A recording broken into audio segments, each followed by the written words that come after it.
बापरे, असं दूध, इथे पाणी, रवायला एक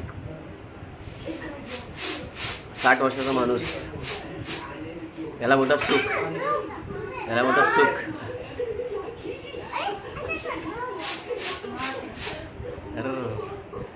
आणि ह्याला काल टीचर बोलल्या व्हेरी गुड बोलल्या ह्याला टीचर व्हेरी गुड बोलल्या. का व्हेरी गुड बोलल्या? कारण का बघा एकाग्रतेने हे करतोय. आणि हा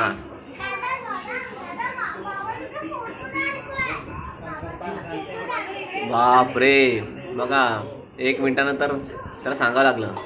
आता हा पिणार साहेब. हां साहेब पिणार आता. प्या साहेब. हां अरे बापरे,